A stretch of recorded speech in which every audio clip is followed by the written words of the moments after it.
Hello and namaste, Better India. I'm music composer Ricky Cage.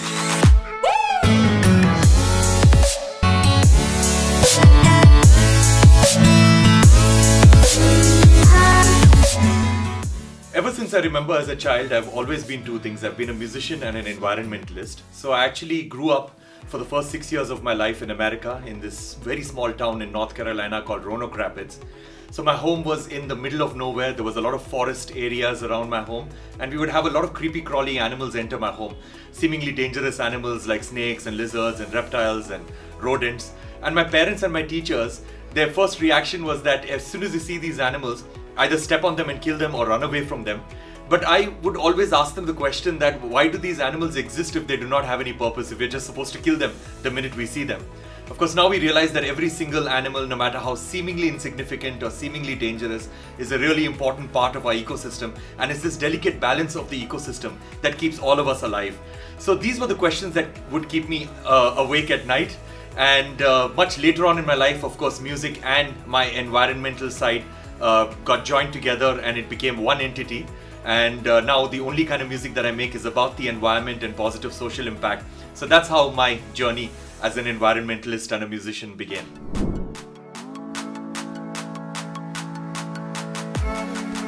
The songs that we learn during our childhood are songs that we never forget. And if there are morals in those songs, those morals pretty much dictate our lives forever.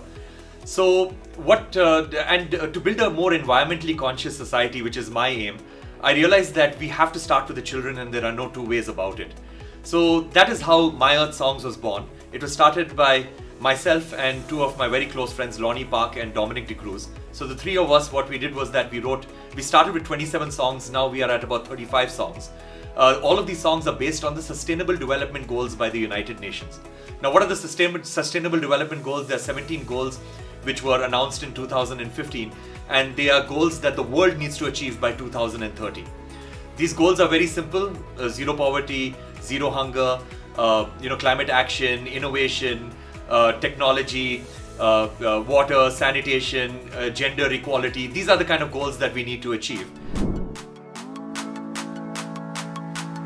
So I started off my musical career doing commercials for television and radio, and I did, in a short span of about 13 years, I did more than 3,500 commercials for pretty much every brand and their competitor for anywhere in the world. I was working really hard doing this. And then after doing this for 13 years, it sort of struck me that these big brands have understood the power of music. They've understood the power of music so much so that they're ready to spend a few $1,000s on me to create a piece of music for them, to sell something, because they're always trying to sell something. And not only that, they're ready to spend a few $1 million to actually air this music on television and radio. So they are basing their multi-million-dollar campaigns on music because they fully understand that music is a very powerful language, not just for communicating a message, but for retaining that message deep in the consciousness of a listener. That is when I decided that I need to harness the power of music being a musician. And there are so many things that I feel strongly about. I feel strongly about the environment, about the refugee crisis, about children's rights, about social impact around those areas. That is when I decided, as a very sudden stop, that I'm going to stop all forms of commercial music. And the only kind of music that I'm going to make is about the environment and positive social impact. And that's what started off that journey. So there are a few ways that I have adopted sustainability in my own life. The first thing is that I do not subscribe to fast fashion.